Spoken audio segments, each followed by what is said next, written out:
The Cardinal King here, and today we're going to be exploring the world of Midjourney V5. Is it worth the hype? Are you going to pay for it? Should you get it? How better are the hands? Join me as we find out all those questions and more.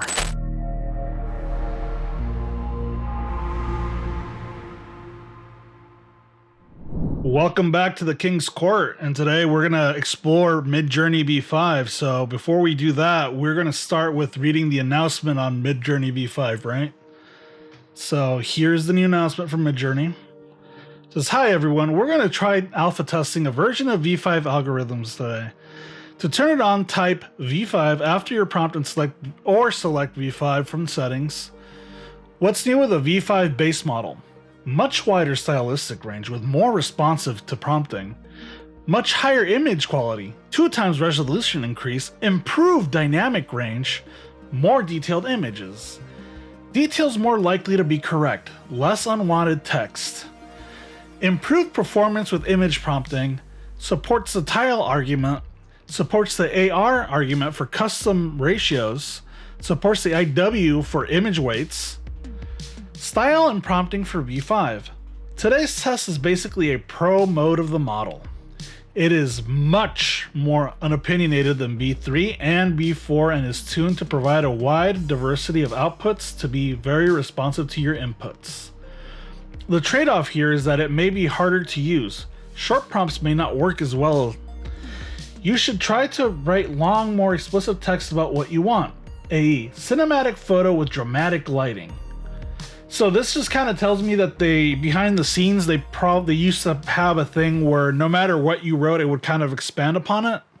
At least that's how I think it works. But now I think it's going more into like closer to what Stable Diffusion has, where you have to be a lot more explicit with what you want to get anything good out of it.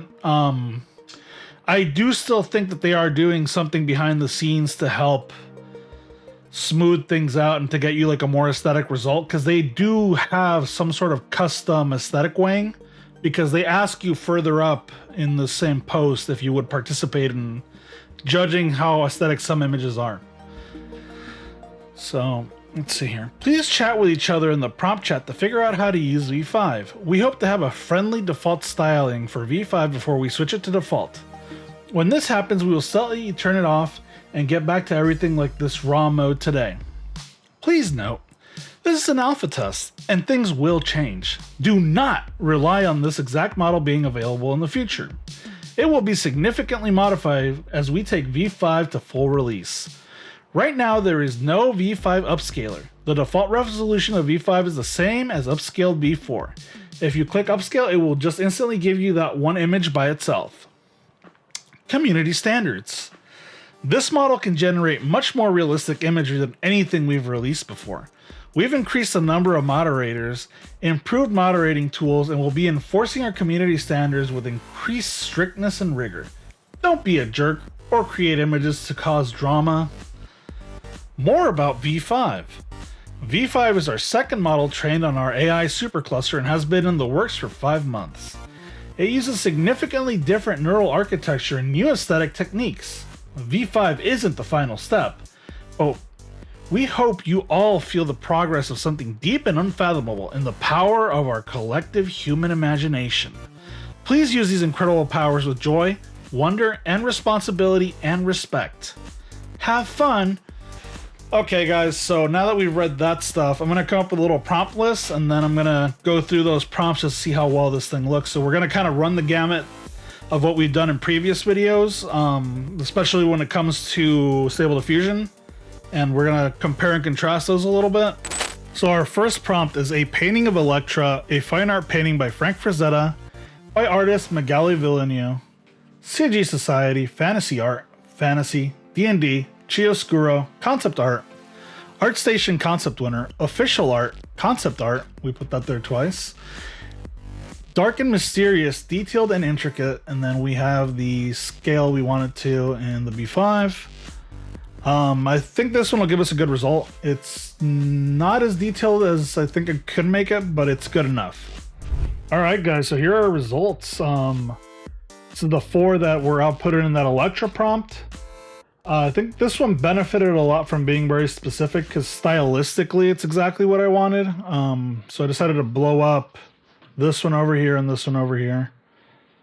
And this one's pretty spot on. It's still doing a couple of really weird things, like the hand is kind of a fist, but it's also kind of like a little lump there, so it didn't quite hit the hands right. Same with this hand's a little weird, but it's getting there. I don't know what's going on here. That's also a little odd, but stylistically, like the brush strokes are pretty spot on as to what I wanted. It does look like a Frank Frazetta, you know, painting mixed with a Magic the Gathering card.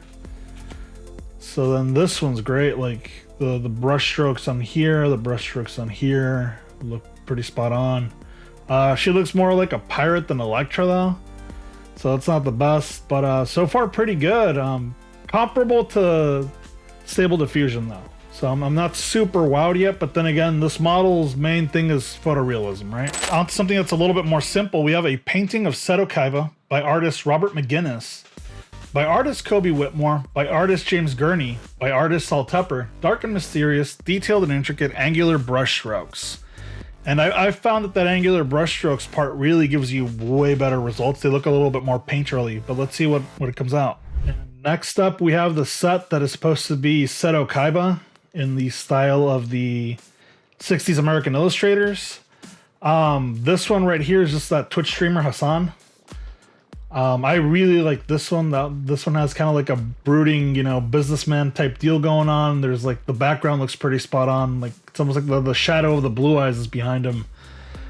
This one looks like, you know, Seto Kaiba if he was a bad guy in an 80s movie who was a CEO, you know what I mean?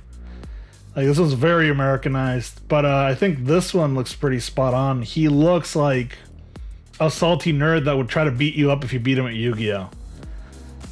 So let's see what the blow-ups look like. This one is fantastic. Look at the detail on the strokes in the background there, the strokes on the jacket. This one's great. Yeah. I think this model's much better at doing human forms than the older one was.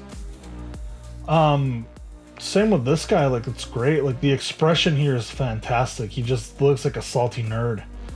I love the background, love the strokes in the hair here. Some of the green hues on the face are fantastic. So far, this one's really impressed me. The glasses aren't there though, unfortunately. Okay, next up, I wanted to go as far as possible as we could with the detail. So here's what we've got. Medium format film photography of beautiful blonde supermodel in royal blue dress. Private press, Kodak Portra 400, 120 film, Hasselblad 500 cm, 80mm lens, f2.8, studio portrait, detailed and intricate, photorealism, cinematic lighting, full body, hyper realistic, fashion photography, moody rim light, ultra detailed, depth of field, bokeh, glamour shot, photo shoot, curated collection, by artist Annie Leibovitz, Lens Culture Portrait Awards. Okay, so this prompt was very long and detailed, which I think the machine, you know, benefited from the most because this is fantastic. Here we have hands and they look realistic. They look good. I'm most impressed with this, but it kind of hid them in the other ones. Like this one's like, oh, well, just hide the hands. So we blew up this guy and this guy. But yeah, like the details in here are great. Like the hands are realistic. She's wearing a ring on this finger. Hands here are realistic. The eyes still have that little weird like squiggly thing going on. But it's not bad. You zoom in a little bit, you can see that there's some pores, a little bit of film grain. Yeah, that's great. This is fantastic. I'm very impressed by this. Same with this guy. Like the eyes look realistic. They don't have that little squiggle thing going on anymore. You can see that there's some skin detail behind this. There's a lot of detail in the dress. This one I'm really impressed with. This is fantastic looking. For this next one, I wanted to see how far you can get with a more distilled prompt. So we have a mysterious cosmonaut inside of an abandoned, decaying Soviet space station. Amateur photo, distressed, fog, grime, dirt, decay, alienation, nostalgia, film grain, light leaks, ectochrome, 1960s expired slide film, vintage 120 film. So this is the Cosmonaut prompt. And I was going for a thing that was similar to the Tarkovsky Polaroids that I did a while back. If you haven't seen that video yet, I'll put up the link up here or in the description. You can find it. And I think it hyper fixated on the location. And it did a good job of showing me like a creepy abandoned space station. But I wanted to see a little bit more of the Cosmonaut, and he's only in 2 shots out of 8, right? It did do a very good job of showing me some like vintage faded film. Maybe it's a Polaroid. So in that respect, it did a good job. Okay, for this one, I wanted to go with something that was kind of similar to Analogue Diffusion. Let's see if it can pull that off with a smaller prompt, right? So we have Analogue style selfie of a beautiful Latina in a convenience store, Cinestill 800T, film grain, nostalgia, epic volumetric lighting, close-up shot, Wes Anderson movie. Okay, so this one I wanted to see if we could do Analogue Diffusion without the custom model, since it's in Midjourney, right? So I didn't reference a person, but it gave me pretty consistent outputs. Like these two are the same person, right? I'm actually very impressed by all 3 of these right here. Yeah, that's fantastic. I mean, this one really has that whole like, oh, well, we use Cinestill and there's halation on it. The edges are kind of soft. If it looks like we shot her in mixed lighting. So there's kind of like a greenish hue over here, reddish over here. And there's some halation over there. Yeah, that's fantastic. That's great. Comparable to what you would get with Analogue Diffusion though. So it's not super out there, but this model definitely is better for human forms than anything else, right? And this same one has the same kind of deal going on. It's not as marked, it's not as stylized, but it still has that same kind of Analogue Diffusion style. All right, now that we've done the photorealism thing, I want to go on a more painterly journey. So we are doing a portrait of Margaret Qualley, who's an actress with these beautiful eyes. 1960s, long hair, red clothes, bangs, intricate, elegant, glowing lights, highly detailed, digital painting, art station, concept art, smooth, sharp focus, illustration by artist Wola, by artist Mars Ravello. And I'm giving it 2 kind of contrasting styles. So I want a 1960s illustration, but I want it done in a more modern digital style. Okay, so Margaret Qualley in 2 opposing styles. I like all of these, actually. I love all of these. This girl has really great looking eyes. Like they're very beautiful, so it's kind of what I decided to go for. But the thing is, I don't think it nailed the color on any of them except for this one and this one. And this one she has like yellow eyes, this one she has yellow eyes. So I blew up this one, blew up this one. Should have blown up this one, but didn't want to. Yeah, just this thing's, when it comes to people, it's fantastic. Great model. I got the eye color wrong. It has kind of like that weird thing going on in the pupils, but everything else looks great. Like the specular highlights, the way it rendered this highlight over here on the hair. These highlights that are rendered in red look fantastic. The little red highlight over there. Yeah, this is great. Same with this one. I think I went a little overboard on this brush, but everything else looks good. I like that little reflection of the light over here on this side. It's a fantastic detail. And there's, you know, cooler light on her face over here. It's fantastic. So for this next one, again, we want to go with a simpler prompt. I want to see if it can do Alex Ross. I don't think it can, but let's see what happens. So we have a painting of Jason Momoa as the DC Comics character Lobo by artist Alex Ross. Gouache, detailed and intricate, photorealistic, brooding, and dark. Next one is Lobo in Alex Ross's style. I don't think it nailed it yet. So this one is Jason Momoa's Lobo. I think this one looks pretty Alex Rossy. So does this one, because it has that little, instead of doing a black, he'll paint a red. Kind of like Frank Frazetta did. But I still don't think these nail it 100%. This one looks decent. Looks good for what it is. All right, now that we've done a lot of human forms, I want to give it something a little bit more mechanical and abstract. So we're going to do a battle-damaged Gundam flying through space by artist John Berkeley, by artist Vincent DeFate, by artist Yoshikazu Yasuhiko. Rule of thirds, ethereal lighting, smooth, masterpiece, refined, detailed. All right, now on to something a little more abstract. We did Gundam in the style of some famous space sci-fi painters, and I think this one looks pretty good, so I decided to refine that one. And we got this out of it. Then we refined that further. Got these guys out of it. Really like this one. There's one variation of it, second variation of it.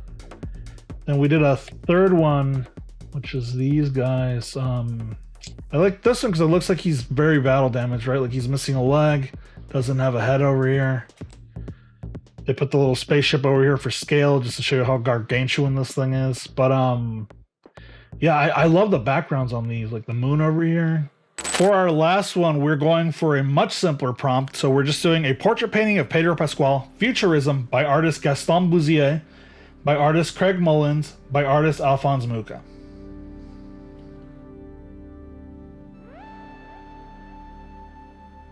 So for this last one, I did Pedro Pasqual in the style that we see here. Yeah, I didn't know who he was because I reprompted. This one I did the Mandalorian, and it also didn't know who it was, so it gave me these guys. These are really great looking though, like the faces, the features. This one in particular looks very awesome. It's a fantastic looking costume. Yeah, I'm not sure why I try to give us some text here, but it's all good. In conclusion, I want to tell you that, you know, this model is great for human forms, and it probably doesn't have whatever back-end thing they do to make everything look super pretty, because in my opinion, the prompts that were longer came out better.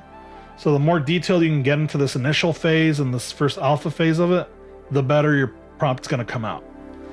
So guys, don't forget to like, comment, subscribe, do all the goofy stuff that YouTubers tell you to. This has been the Cardinal King.